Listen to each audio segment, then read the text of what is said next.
आज हम डिस्कस करेंगे पेजिंग और सेगमेंटेशन के बारे में। इससे पहले हम लोगों ने जैसे पिछले वीडियो के अंदर हमने सेगमेंटेशन को ढंग से समझा था। इससे मैंने आपको बताया था कि डिमांड पेजिंग पेजिंग कैसे काम करती है। आज हम लोग डिफरेंस ध्यान रखेंगे कि आखिर पेजिंग और सेगमेंटेशन में क्या डिफरेंस होता है। अब देखिए, पहला जो डिफरेंस है वो देखो, पेजिंग जो होता है वो नॉन कंटिन्यूअस होता है। मतलब पेजिंग जो है वो कंटिन्यूअस मेमोरी लोकेशन नहीं होता है, नॉन कंटिन्यूअस होता है, लगातार एक जैसे। ये सेम चीज सेगमेंटेशन में होती है। इसी तरह से जो पेजिंग होता है उसमें साइज फिक्स होता है। जो आपके साइज अलोकेट जो भी आप करेंगे वो पेजिंग में फिक्स करेंगे, जबकि सेगमेंटेशन में साइज अलग अलग तरह के होते हैं, वेरिएबल साइज का यूज करता है। इसमें ओएस का रिस्पॉन्सिबल होता है, इसमें ऑपरेटिंग सिस्टम, और सेगमेंटेशन में कंपाइलर रिस्पॉन्सिबल होता है। तो मतलब ऑपरेटिंग सिस्टम पेजिंग करवाने में आपको मदद करता है और सेगमेंटेशन जो है वो आपको यहाँ पर कंपाइलर करने में मदद करता है। अब देखिए, पेजिंग की स्पीड जो होती है वो फास्ट होती है, सेगमेंटेशन की स्पीड क्या होती है, स्लो होती है, क्योंकि वो डायनेमिक का यूज करेगा, पेज के साइज को चेंज करेगा। और ये ऑपरेटिंग सिस्टम के साथ कार्य करता है, इसी में ही इंटरनल फ्रेगमेंटेशन यूज होता है। अभी मैं आपको फ्रेगमेंटेशन समझाने वाला हूं कि क्या प्रकार होते हैं, क्योंकि इसके बिना आपको ये नहीं पता लगेगा। ये तो आपको ध्यान लग गया कि भी पेजिंग जो है उसमें इंटरनल सेगमेंटेशन है और जो सेगमेंटेशन है उसमें एक्सटर्नल फ्रेगमेंटेशन है। इंटरनल फ्रेगमेंटेशन की प्रॉब्लम होती है इसके अंदर, उसमें एक्सटर्नल फ्रेगमेंटेशन की प्रॉब्लम होती है। प्रॉब्लम क्या होती है वो अभी डिस्कस करेंगे। यह पेज नंबर और पेज ऑफसेट में डिवाइड होता है, पेज नंबर आपके और पेज ऑफसेट, और उसमें सेगमेंट नंबर, सेगमेंट ऑफसेट। तरीका वही होता है दोनों में एक्सेस करने का, लेकिन लिखने का जो तरीका है वो थोड़ा सा डिफरेंस आ जाता है। उससे पेज नंबर, पेज ऑफसेट हो गए, ऑफसेट से आप डेटा एक्सेस करेंगे, पेज नंबर आपका नंबर रहेगा उसके लिए, डेटा को उठाने के लिए, जैसे कि मैंने पिछले वाले वीडियो में आपको बताया था। बीच में, दोनों के बीच में जहां से आपको डेटा लेना है और उसके बीच में जो टेबल पाई जाती है उसको पेज टेबल या सेगमेंट टेबल कहते हैं। पेजिंग के अंदर पेज टेबल बोलेंगे और सेगमेंट के अंदर हम उसको सेगमेंट टेबल कहते हैं। अब आते हैं हम लोग फ्रेगमेंटेशन के बारे में। फ्रेगमेंटेशन में अनवांटेड प्रॉब्लम होती है। फ्रेगमेंटेशन WANTED होगा, अनवांटेड प्रॉब्लम होती है। हम प्रोसेस को लोड करते हैं या अनलोड करते हैं जब फ्री मेमोरी स्पेस फ्रेगमेंट है। मतलब क्या होता है कि हम लोग जब भी प्रोसेस को लोड करते हैं या हम लोग अनलोड करते हैं तो हमारे पास कहीं ना कोई स्पेस रह जाता है। कारण ये होता है कि हम 3 प्रकार की फिट यूज करते हैं, बेस्ट फिट, वर्स्ट फिट और फर्स्ट फिट। उसके कारण इन तीनों तरीकों में कोई ना कोई मेमोरी स्पेस हमारे पास रह जाता है, जिसे हम लोग फ्री मेमोरी स्पेस कहते हैं। यह कार्य मेन मेमोरी में होता है, इसीलिए हम लोग फ्रेगमेंटेशन का यूज करते हैं। एक होता है इंटरनल और एक होता है एक्सटर्नल। इंटरनल, यदि प्रोसेस का साइज मेमोरी से कम है तो इसे इंटरनल फ्रेगमेंटेशन कहेंगे। मतलब अगर प्रोसेस जो आप यूज कर रहे हो उसका साइज मेमोरी से कम निकल गया और आप उसे एलोकेट कर रहे तो वो इंटरनल फ्रेगमेंटेशन है। ढंग से सुनिएगा, प्रोसेस का साइज मेमोरी से कम है। फिक्स साइज के कारण ये एरर आ रही है। अगर साइज फिक्स नहीं होता तो वो अपने आप डायनेमिक जो है साइज का यूज करता है। तो डायनेमिक पार्टीशन के द्वारा इसको शो किया जा सकता है, दिखाया जा सकता है।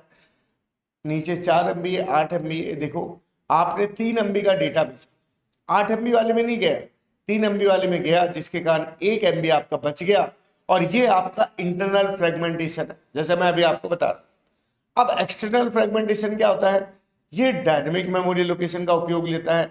इसकी मेमोरी जो है वो पर्याप्त होती है, मेमोरी कम नहीं पड़ती जैसा ऊपर वाले में था, लेकिन ये कंटिन्यूअस नहीं होता है। जैसे 50 KB का साइज है और प्रोसेस को 45 KB की जरूरत है, तभी अलग अलग स्थानों पे, देखो वो तो एक ही स्थान पे आपके मेमोरी लोकेट करता है, जिसके कारण वहां मेमोरी बच जाती है। और ये क्या करता है भाई, कुछ मेमोरी स्पेस यहाँ ले लिया, कुछ कहीं और ले लिया, कुछ कहीं और ले लिया, इस तरह से मेमोरी एलोकेट कर देता है। और ये जो एलोकेशन है ये आपका डायनेमिक मेमोरी एलोकेशन कहलाता है, जो कि हम लोग यूज कर रहे हैं किसके अंदर, एक्सटर्नल के अंदर। अब हम नया टॉपिक या नई यूनिट हम लोग स्टार्ट करेंगे जिसका नाम है लिनक्स। अब देखिए हम लोग लिनक्स पे डिस्कस करते हैं। लिनक्स जो है उसके फीचर्स क्या होते हैं। पहली बात तो आपको ये पता होना चाहिए कि लिनक्स एक ऑपरेटिंग सिस्टम है, यूनिक्स का नया वर्जन है और लॉगिन करने के लिए इसमें यूजर अकाउंट और पासवर्ड की भी आवश्यकता पड़ती है। इससे मल्टीपल यूजर एक समय में कार्य कर सकते हैं। मल्टीटास्किंग होता है, इसमें कई कार्य एक साथ आप लोग कर सकते हैं। सिक्योरिटी अच्छी होती है, अनऑथराइज्ड यूजर को रोका जा सकता है, एक से अधिक यूजर के बीच कम्युनिकेशन करता है तथा इंफॉर्मेशन को एक्सचेंज करता है। इसे किसी भी ऑपरेटिंग सिस्टम पे आप रन कर सकते हैं। इसी को ही हम लोग पोर्टेबिलिटी कहते हैं। मतलब पहली विशेषता आपने क्या पढ़ी? पहली विशेषता मल्टीटास्किंग होता है, कई कार्य एक साथ किए जा सकते हैं, लिनक्स की पहली विशेषता। दूसरी विशेषता सबसे ज्यादा सिक्योर है, मतलब जो अनऑथराइज्ड यूजर जो है उससे आप लोग क्या कर सकते हैं, बचाव इसके अंदर कर सकते हैं। नेक्स्ट जो चीज है वो ये है कि इंफॉर्मेशन को एक्सचेंज कर सकते हैं। इसे किसी भी ऑपरेटिंग सिस्टम पे रन किया जा सकता है, जिसे पोर्टेबिलिटी कहते हैं। कम्युनिकेशन, पोर्टेबिलिटी, अनऑथराइज्ड यूजर से बचाव करना। एक बार दोबारा से मैंने रिवाइज कर दिया। जीयूआई होता है, जीयूआई मतलब कमांड का यूज आप लोग इसके अंदर कर सकते हैं। Graphical user interface. नेक्स्ट है फाइल सिस्टम। फाइल सिस्टम इसमें हिरारिकल होता है। मैं अभी आपको फाइल सिस्टम समझाऊंगा। फाइल सिस्टम में एक डायरेक्टरी, उसके अंदर और फाइलें और अंदर डायरेक्टरी इस तरह से अरेंज की जा सकती है। ओपन सोर्स है, फ्रीली अवेलेबल रहता है, एप्लीकेशन सपोर्ट करता है, मतलब किसी भी एप्लीकेशन को आप इसके अंदर रन कर सकते हैं। सेल और कर्नेल का ये डायग्राम है। इसमें बताया गया है कि अंदर ही अंदर आपका हार्डवेयर पार्ट होता है, उसके ऊपर कर्नेल रन होता है, उसके ऊपर सेल रन होता है। जैसे मैंने पिछले वीडियो में आपके सिस्टम कॉल जो टॉपिक करवाया था उसमें मैंने आपको बताया भी था कि जो सेल होती है वो हमारी कमांड वाली जगह होती है, वो आगे कर्नेल के पास जाती है, कर्नेल सिस्टम कॉल का यूज करता है। और कर्नेल किसके ऊपर रन होता है? कर्नेल हार्डवेयर पे रन होता है। किस पे रन होता है? हार्डवेयर पे। जैसे कि ये डायग्राम एक बार और एक्सप्लेन कर रहा है कि बाहरी बार हमारा यूजर है। लिनक्स में दो भाग होते हैं, कर्नेल होता है, एक सेल होता है। यह सिस्टम कॉल के द्वारा, जैसे मैं अभी आपको बता ही रहा था, file management, memory management, process management का कार्य करता है। यूनिक्स सिस्टम है, कर्नेल के द्वारा सभी प्रोसेस को कंट्रोल किया जा सकता है। यह सेल के द्वारा दी गई कमांड को उपयोग लेके सिस्टम कॉल करता है। वही सेम बात जो मैं सिस्टम कॉल में और आज भी मैंने रिवाइज की है कि कर्नेल सिस्टम कॉल के द्वारा कार्य करता है। और क्या क्या काम करता है? File management, memory management, process management. यह यूजर और हार्डवेयर इसके बीच में कार्य करेगा। कर्नेल के द्वारा दो में भाग हो जाते हैं। एक होता है कर्नेल का पार्ट हो जाएगा, एक आपके सिस्टम का पार्ट हो गया। कर्नेल प्रोसेस को क्रिएट करता है और डिलीट करने का कार्य करता है। Process scheduling, memory management, input output management, data transfer, security, जो ओएस के कार्य है जो मैंने पिछले वीडियो में आपको बताया तो वो सारे कार्य ये कर सकता है। करता किसकी मदद से? सिस्टम कॉल की मदद से। तो बस आप नाम दोहरा लें, memory management, process management, data transfer, security देना, ये सारे काम कौन कर रहा है? हमारा कर्नेल दे रहा है। सेल क्या होता है? सेल मैंने आपको बता दिया कि कमांड इंटरप्रेटर है, जिसपे हम लोग कमांड को क्या करते हैं? रन करते हैं। इंस्ट्रक्शन कर्नेल को देता है, यूजर और कर्नेल के बीच में कार्य करता है, यूजर इंटरफेस आपको प्रोवाइड कराता है। बैकग्राउंड और फोरग्राउंड दोनों प्रकार की कमांड इसमें यूज होती है। आपको पता होगा कि जब भी आपका कोई सॉफ्टवेयर चलता है तो कई प्रोसेस बैकग्राउंड में भी चलते हैं।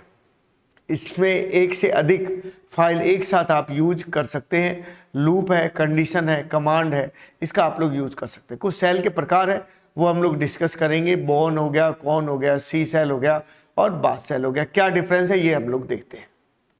बोर्न सेल, बोर्न साइंटिस्ट के द्वारा दिया हुआ है, अधिकतर यूजर के द्वारा यूज लिया जाता है। AT&T बेल लेबोरेटरी में इसको बनाया गया था। वापस से ध्यान रखें, बोर्न साइंटिस्ट ने खोजा है और अधिकतर यूजर के द्वारा यही यूज लिया जाता है। AT&T बेल लेबोरेटरी में इसको खोजा गया, जिसमें सी लैंग्वेज खोजी गई है। यह एक ओरिजिनल सेल है, फास्ट सेल है। ओरिजिनल भी है, फास्ट भी है। किस साइंटिस्ट ने खोजा है, कौन सी लैब में खोजा है? इसमें दो डिसएडवांटेज है। या पुरानी कमांड को याद नहीं रख पाता। और दूसरा है, इसमें अर्थमेटिक और लॉजिकल कार्य नहीं किए जा सकते। ना तो ये मैथमेटिकल कार्य कर सकता है, ना ये लॉजिकल कार्य कर सकता है। अगर कोई पूछे कि सोलेरिस का डिफॉल्ट सेल क्या है, तो वो बॉर्न सेल है। अब आगे चलते हैं नेक्स्ट कौन सेल पे। इसको डेविड कोड ने दिया था, DAVID, डेविड कोड ने। ये अधिक से अधिक कमांड तथा फंक्शन को उपयोग ले सकता है, अधिक सिक्योरिटी होती है, पावरफुल होता है। मतलब जो कमी आप इसमें बता रहे थे कि अर्थमेटिक और लॉजिकल कार्य करता है, तो ये भी अर्थमेटिक और सी लैंग्वेज के भी कार्य कर सकता है। डेविड कोन ने इसको खोजा था। अधिक से अधिक कमांड, अधिक से अधिक फंक्शन, अधिक से अधिक सिक्योरिटी, पावरफुल सेल है। अर्थमेटिक और सी लैंग्वेज के सारे कार्य इसी में होते हैं। सी सेल क्या है? बिल जॉय ने खोजा था, university of California. C program के द्वारा इसको बनाया गया है। कमांड हिस्ट्री को ये याद रखता है और अर्थमेटिक ऑपरेशन ये कर सकता है। किसने खोजा था? बिल जॉय ने। सी प्रोग्रामिंग यूज करता है, कमांड हिस्ट्री का उपयोग लेता है और अर्थमेटिक ऑपरेशन कर सकता है। लास्ट जो सेल है वो है बास सेल। ये बोर्न अगेन सेल भी बोलते हैं। फुल फॉर्म देखिए, बोर्न अगेन सेल। इसमें दोनों विशेषताएं, कौन वाली भी है और बोर्न वाली भी है।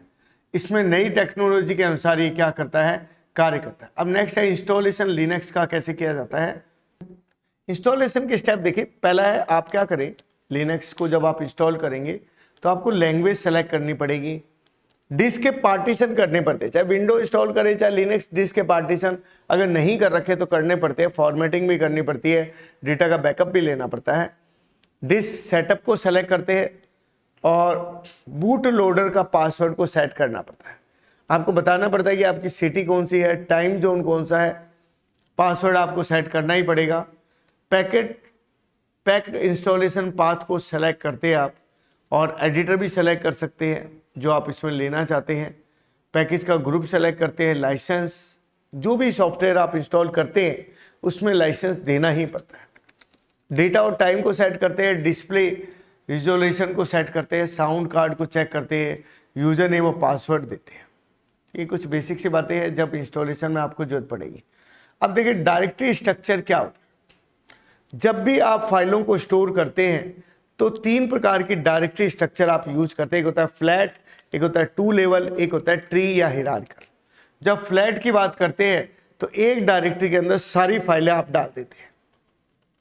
वापस से सुनिएगा, एक डायरेक्टरी में आप सभी फाइलें डाल देते हैं, वो फ्लैट है। 2 लेवल में देखिए, डायग्राम से समझ में आ रहा होगा, एक रूट डायरेक्टरी है, उसके अंदर कई डायरेक्टरी है और उसमें अलग अलग तरह की फाइलें रखी गई है।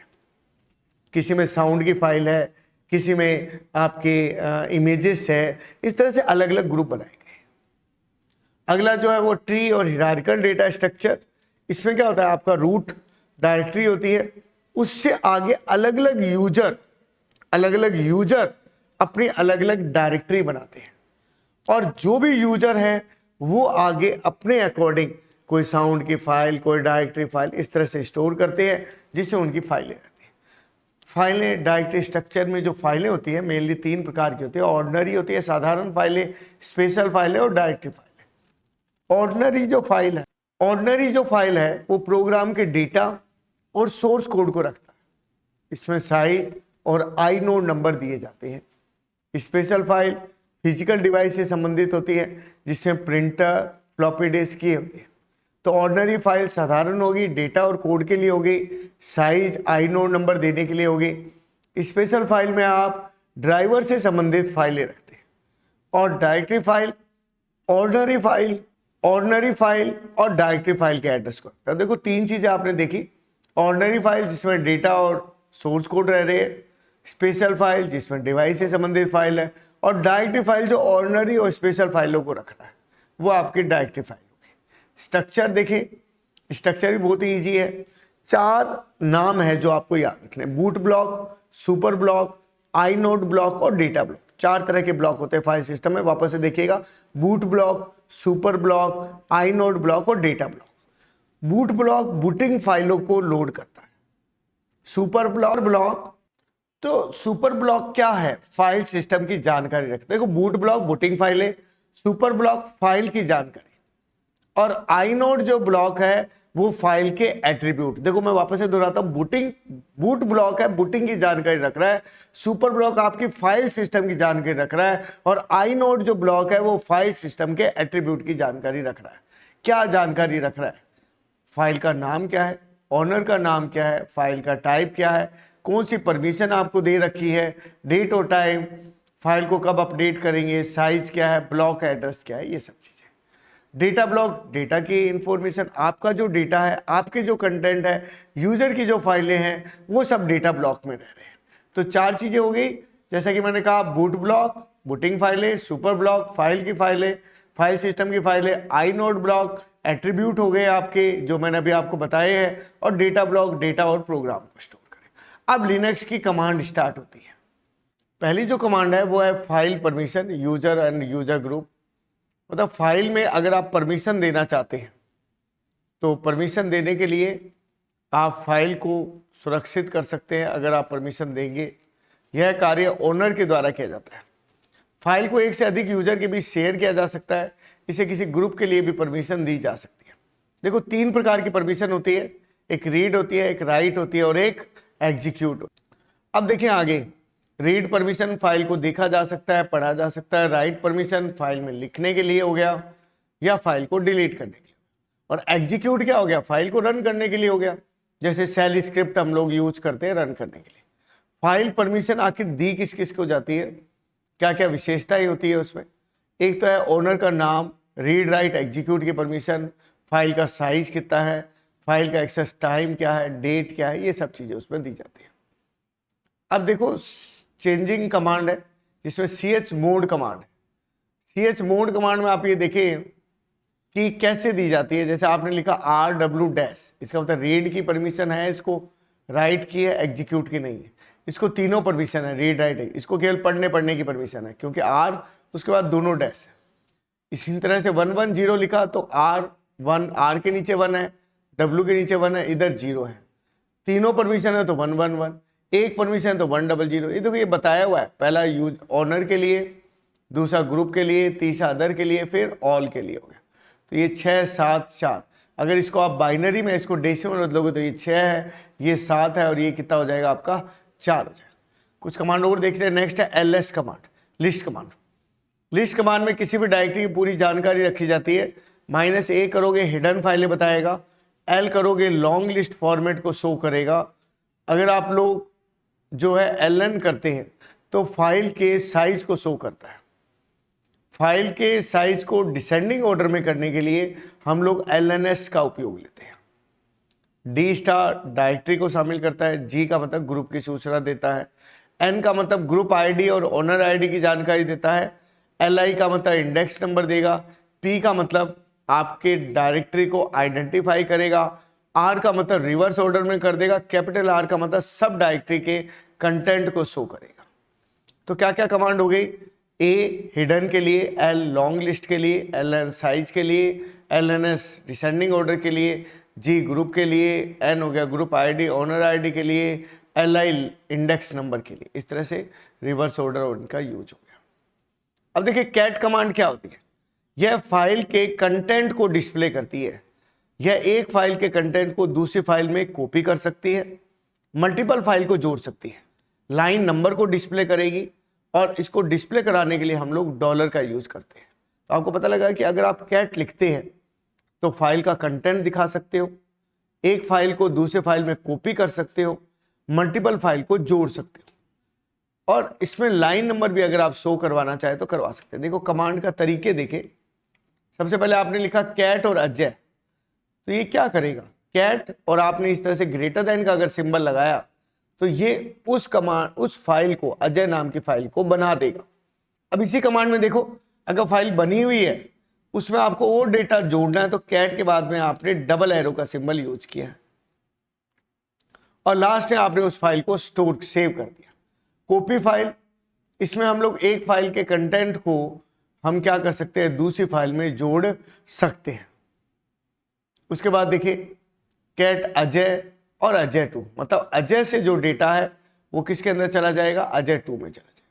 कौन कैट फाइल, इसमें 2 फाइल को जोड़ के नई फाइलें बना सकते हैं। ये तो देखो एक फाइल का कंटेंट दूसरी के अंदर जा रहा है, यहाँ पर कई फाइलों को जोड़कर आप एक फाइल भी बना सकते हैं, इंसर्ट भी कर सकते हैं फाइल में डेटा, डिस्प्ले भी करवा सकते हैं सीधे कैट के द्वारा। तो देखो कैट में क्या क्या कमांड होगी।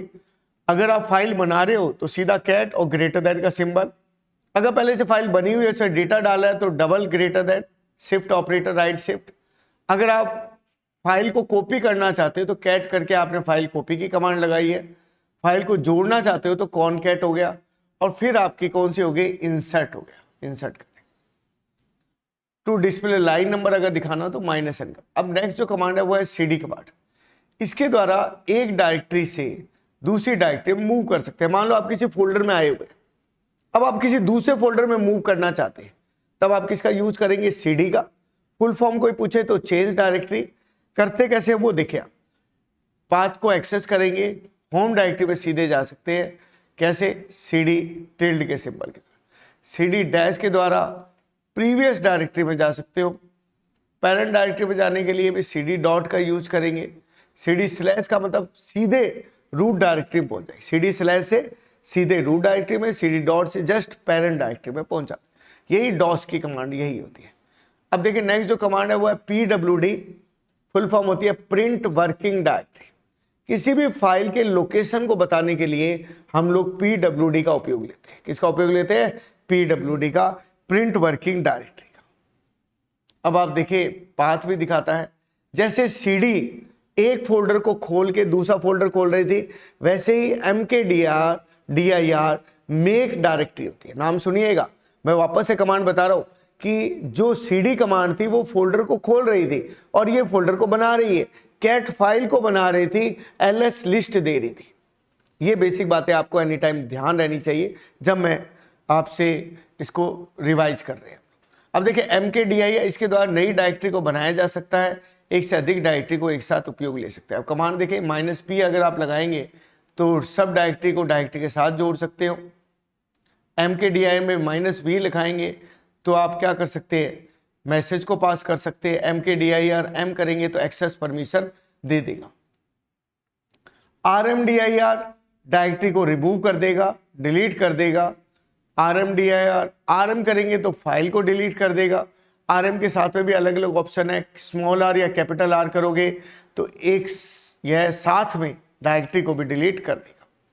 I करोगे तो कंफर्म करेगा और RF लिखोगे तो फोर्सफुली करेगा। I लिखने से तो कंफर्म करके करेगा और RF में फोर्सफुली कर देगा। MV कमांड क्या होती है, फाइल के नाम को बदलने के लिए, फाइल को एक लोकेशन से दूसरे लोकेशन पे ले जाने के लिए हम लोग MV कमांड करते हैं। वही सेम -i है तो परमिशन देगा। इसी तरह से कई फाइलें हैं तो स्टार हो गया, सफिक्स हो गया बैकअप के लिए और फाइल को मूव कराने के लिए, और आपने इसका U का यूज़ किया, वर्जन से वर्जन की जानकारी देंगे, B से बैकअप की जानकारी देंगे, और फाइल को ओवरराइट भी कर सकता है -f के द्वारा। इसी तरह से CP कमांड है, कॉपी कमांड है, फाइल को एक स्थान से दूसरे स्थान पे कॉपी करने के लिए -r करोगे तो डायरेक्टरी और सब डायरेक्टरी दोनों को कॉपी करेगा। वापस सुनिएगा ध्यान से कि CP कमांड डायरेक्टरी को, सब डायरेक्टरी को, दोनों को कॉपी करता है। अब देखिए बैकअप करोगे बैकअप ले लेगा, -i करोगे तो कंफर्म करेगा कि करना है या नहीं करना, L करोगे तो हार्ड लिंक बनाएगा, -p करोगे तो एट्रीब्यूट को बचा के रखेगा कि कौन से एट्रीब्यूट थे, क्या आपने उस पर परमिशन दे रखी थी, सोर्स फाइल बनाएगा, F में फोर्सफुली करेगा।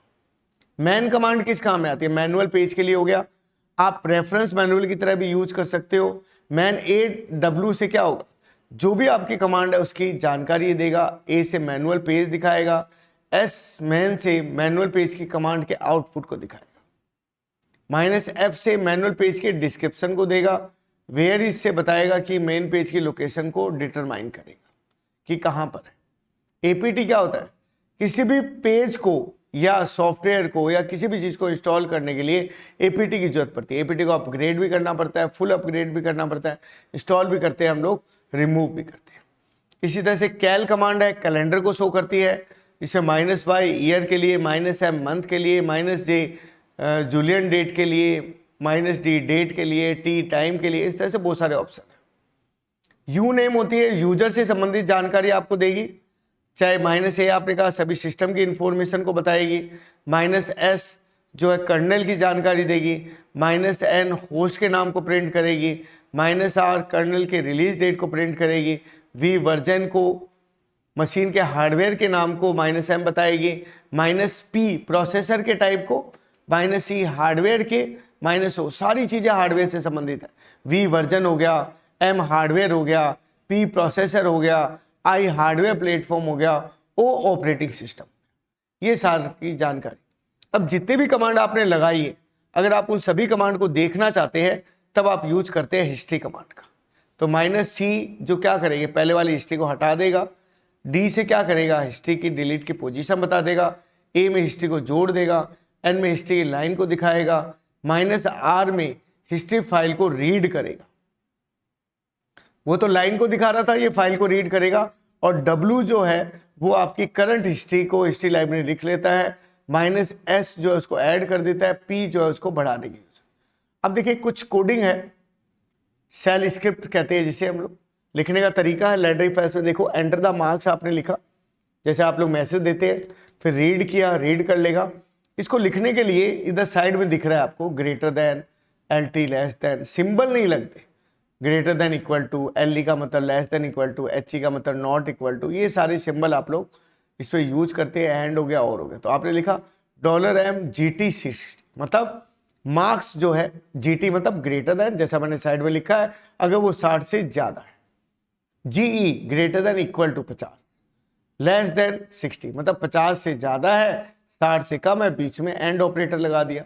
इसी तरह से सेकंड के लिए हो गया, इसी तरह से थर्ड के लिए होगा। जितने भी इफ है उसको FI से हम लोग बंद करते हैं। अगर केवल इफ एल्स है तो आपने लिखा टेस्ट, आपने कहा a मॉडुलस 2 अगर इक्वल 0 के है तो इवन हो गया, नहीं तो ओड हो गया। स्विच केस अगर आप यूज करते हैं तो आप इस तरह से उसको यूज करते हैं, आप लिखेंगे जो भी k है, अगर वो k संडे है तो संडे मैसेज आएगा ब्रेक लगाने के लिए। जैसे नॉर्मल लैंग्वेज आप ब्रेक लगाते हैं, यहाँ पे आप डबल सेमीकोलन लगाते हैं। नॉर्मल लैंग्वेज स्विच केस में डिफॉल्ट होता है, अगर कुछ नहीं चलता तो डिफॉल्ट चलता है, यहाँ डिफॉल्ट के बदले स्टार होता है अगर कोई भी ऑप्शन नहीं डालेगा तो। वाइल लूप, इसके अंदर देखें GCD का प्रोग्राम है, जैसे आपने C लिया, B को आप कब तक चलाएंगे, नॉट इक्वल टू, NE का मतलब नॉट इक्वल टू 0 आने तक। A में B का भाग लगाएंगे, एक B की वैल्यू A में जाएगी, C की वैल्यू B में। जो बेसिक जो GCD का प्रोग्राम है, लिखने का तरीका आप लोग समझ ले। कोडिंग मैंने कई वीडियो में, C के वीडियो में भी कई बार बताया है कि इसमें क्या होता है, GCD में B कब तक चलता है, जब तक 0 ना हो जाए। उसके वाइल के जस्ट बाद डू लिखा जाता है और 3 ऑपरेशन, A मॉडुलस B की वैल्यू A में जाएगी, फिर C की वैल्यू B में जाएगी, तब तक चलेगा जब तक कि उनको A 0 ना हो जाए। और ये सेम ही वाइल पर ही एक एग्जाम्पल और है, F बराबर F इंटू I, और I में K का इंक्रीमेंट हो रहा है और F को प्रिंट करवा दिया। 2 एग्जाम्पल हो गए, एक GCD का हो गया और एक फैक्टोरियल के, 2 एग्जाम्पल हो गए। लिखा हुआ नहीं है नोट्स पे, लेकिन आपको ध्यान रखना है कि इसके नाम एक GCD है, एक का। अब देखिए नेक्स्ट जो है फॉर ईच लूप। अगर आपने इतनी सारी वैल्यू ले रखी है और उन वैल्यू को आप एक एक करके शिफ्ट करके प्रिंट कराना चाहते हैं, तब आप फॉर ईच लूप का यूज करते हैं। तो ये फॉर ईच लूप हो गया, बहुत सारा बड़ा ग्रुप आपने बनाया था, उन सभी ग्रुप की वैल्यू आपने K में डाली है।